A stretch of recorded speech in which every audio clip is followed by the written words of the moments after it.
Bonjour tout le monde, c'est Mister Good pour l'analyse du CAC 40 pour le 29 avril.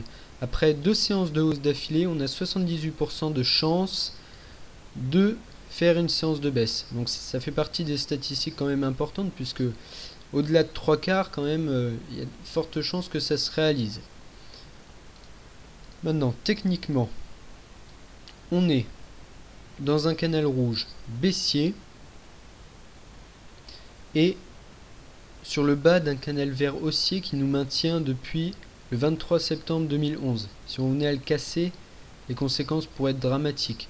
Et c'est la Grèce qui va donner le ton dans tous les cas. L'analyse technique là peut donner des repères à court terme, mais en tout cas pas à moyen terme, puisque si la Grèce venait à sortir de l'Europe ou à ne pas rembourser ses crédits, eh bien on pourrait très vite aller rejoindre les 2870 points, un ancien gap qu'on a laissé ici, et pourquoi pas aller revisiter les plus bas vers 2700 qu'on avait réalisé il y a quelques temps. Sinon en tendance moyenne, si je peux dire ainsi, on est sous la moyenne mobile à 20 séances baissière et au-dessus de la moyenne mobile à 7 séances haussière. Donc la tendance est neutre, avec une petite préférence pour la baisse puisque la moyenne mobile à 7 séances reste baissière. Donc tendance neutre, faites attention, c'est là que les variations sont les plus importantes. Au niveau des indicateurs oscillateurs, le Williams R sort de cette zone, en théorie il doit rejoindre cette zone, ce qui doit impliquer de la hausse. Le MACD devient positif, donc ça c'est plutôt très bon.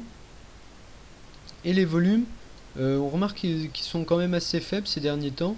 Donc dans ce genre de situation, la correction, donc correction de la baisse, peut être importante. Donc c'est-à-dire qu'on peut reprendre les points qu'on a perdus assez rapidement, car les volumes étaient faibles, ce qui indique une certaine incertitude des marchés. Bon, c'est pas étonnant puisque tous les investisseurs attendent plus ou moins des nouvelles en Grèce et sont assez frileux en ce moment. Si vous voulez jouer la hausse sur le CAC, n'oubliez pas de mettre des ordres stop sous le support vert ici, puisque si on le casse durablement, on peut aller très bas et ça vous éviterait de vous prendre 300, 400, voire 600 points dans le nez assez rapidement. Si le CAC venait à monter, eh bien tous les retracements de Fibonacci pourraient servir à alléger vos positions. Comme d'habitude, 3146 points, 3253, 3386 points. Et un bon trade à tenter, ce serait ici, si on était sur cette zone le 30 mai, et bien là on est sur le haut du canal rouge et un ancien support en rouge également qui est devenu une résistance puisqu'on est passé en dessous. Donc ici ça pourrait être un bon point de vente. Donc regardez-le bien et attention, et n'achetez pas sur cette zone puisque c'est un amalgame de résistance, donc faites attention. Voilà, en vous souhaitant une bonne semaine et à bientôt.